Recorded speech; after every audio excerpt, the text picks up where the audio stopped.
আমাদের বিজিবির সকল সদস্য আমাদের দায়িত্বপূর্ণ এলাকাতে প্রচণ্ড পরিমাণে সতর্কতার সঙ্গে তাদের দায়িত্ব পালন করছে এবং আমাদের এখানে স্থানীয় জনসাধারণ এবং সঙ্গে আমার বিজিবি সদস্যদের একত্রে সকল সতর্ক অবস্থায় থাকার কারণে এখন পর্যন্ত আমাদের বর্ডার দিয়ে কোনো প্রকার পুশিনের ঘটনা ঘটেনি, যেটা আপনারা জানেন, এবং ইনশাআল্লাহ ভবিষ্যতেও যেন পুশিনের ঘটনা না ঘটে এ ব্যাপারে আমরা সতর্ক অবস্থানে, বিজিবি সতর্ক অবস্থানে রয়েছে।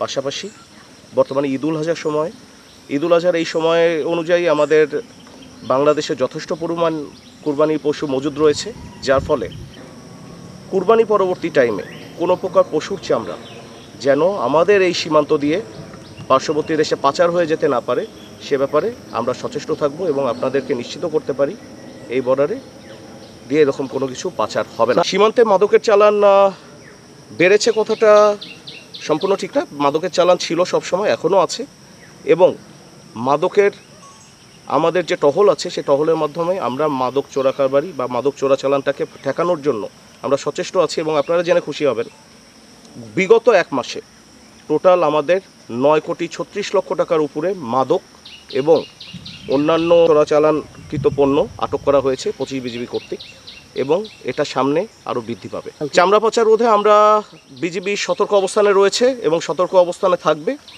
কুরবানির পরে কোনো প্রকার যেন চামড়া পাচার আমাদের এই বর্ডার দিয়ে সম্পূর্ণ না হয় সে ব্যাপারে আমরা সচেষ্ট থাকব।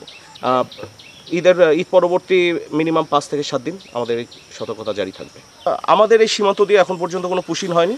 আমাদের বিজিবি সতর্ক অবস্থানে রয়েছে এবং পুশিন এখান দিয়ে যেন না হয় সে ব্যাপারে এখানে স্থানীয় জনসাধারণকে নিয়ে আমাদের বিজিবি সরাইল ব্যাটালিয়ন সতর্ক অবস্থানে থাকবে। এটার ব্যাপারে আমাদের প্রতিপক্ষ বিএসএফ এবং আমাদের সরকারি পর্যায়ে স্ট্র্যাটেজিক্যাল লেভেলে এটার ব্যাপারে আলোচনা চলছে। পাশাপাশি আমাদের এখান থেকে আমাদের প্রতিপক্ষ বিএসএফকে প্রোটেস্ট নোট দেওয়া হয়েছে এবং এটার ব্যাপারে ব্যবস্থা নেওয়া হচ্ছে।